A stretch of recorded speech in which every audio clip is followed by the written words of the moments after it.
Joe Rogan, un comediante que tiene un podcast en Estados Unidos, en su último episodio critica duramente a México y dice que nuestro país es una jodida casa de crack. Verán, gente, Joe Rogan es un comediante, expeleador y comentarista de artes marciales, quien además desde el año 2009 tiene el podcast más popular de todo Spotify. De hecho, para que se den una idea, este mismo año, en febrero del 2024, se hizo público el acuerdo entre Joe Rogan y Spotify de exclusividad por $250 millones.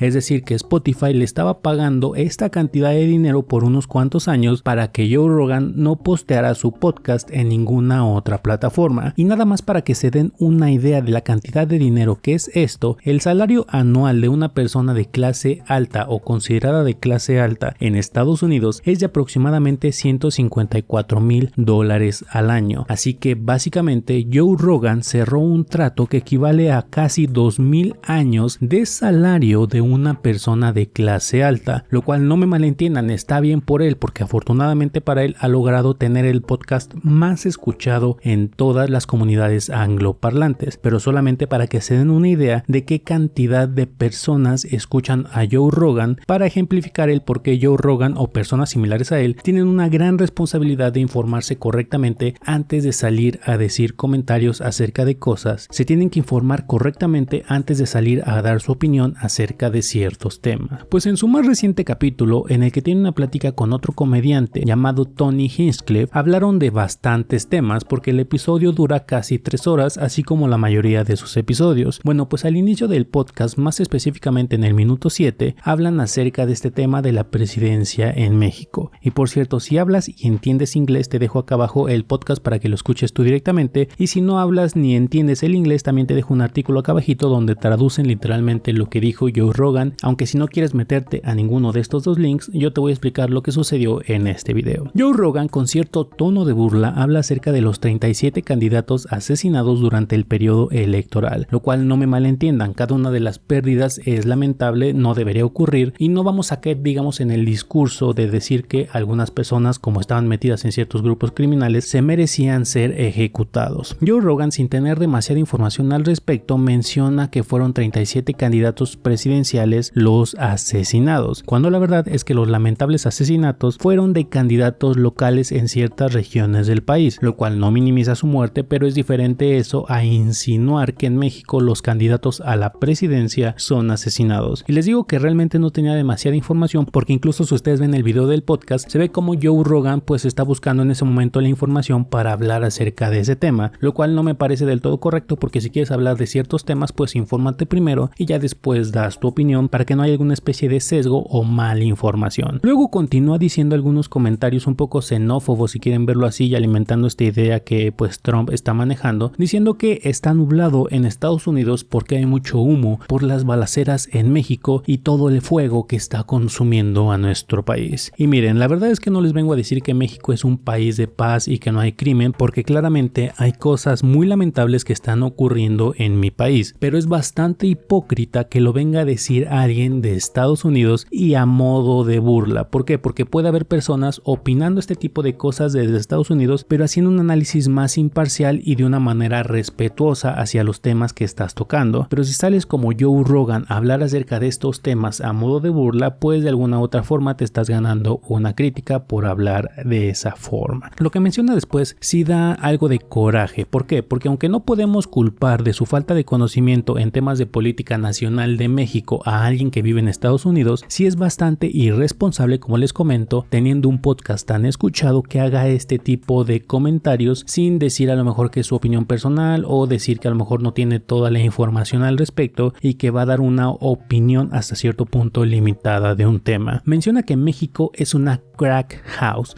lo cual se traduciría o sería un símil a una casa donde venden droga y habitan narcotraficantes, lo cual nuevamente me parece sumamente hipócrita. ¿Por qué? Porque sigue siendo esta idea de que el problema del narcotráfico solamente ocurre en México y en países de Latinoamérica, pero se les olvida a estas personas mencionar que este ha sido un problema que es tanto responsabilidad de los países latinoamericanos por ver, digamos, una oportunidad de negocio en la producción de drogas, como de los gobiernos europeos o de Estados Unidos, que tienen una población altamente adicta adicta a las sustancias ilícitas. Y no lo digo realmente a la ligera, pero hay un problema sistemático en países de primer mundo con una población que lamentablemente tiene muchas adicciones y una gran demanda de estas sustancias, por lo que lamentablemente al haber una amplia demanda hace que sea extremadamente competitivo el mercado, y en los países latinoamericanos al haber una competencia en un mercado criminal, pues hace que para que una empresa criminal se posicione como proveedor principal de la demanda de drogas, pues tenga que pelear con los demás grupos criminales para posicionarse en el mercado de la producción de drogas. Y en estas, digamos, competencias o peleas entre grupos criminales no se dan con una competencia, digamos, de precios, al, digamos, ofrecer un precio más bajo que tu competidor, sino con violencia, ya que una forma de eliminar a tu competencia es literalmente quitándole la vida a tu competencia. Y lamentablemente en este tipo de enfrentamientos violentos dejan ríos de sangre en los que se ven envueltos los ciudadanos normales e inocentes como tú y como yo, ya que este problema del narcotráfico conlleva muchos otros problemas y consecuencias. Y por ponerles un ejemplo, al haber tanta competencia entre grupos criminales se disputan áreas de países latinoamericanos como México, Colombia y así. Y al disputarse estas áreas hay enfrentamientos armados en los que quedan ciudadanos en el fuego cruzado. U otro ejemplo, al haber tanta competencia entre proveedores de drogas, pues los criminales tienen que buscar otras formas de ganar dinero. Y como las drogas ya no dejan tanto dinero porque hay mucha competencia, empiezan a probar, digamos, otros mercados ilegales o delincuenciales, extorsionando o quizás secuestrando,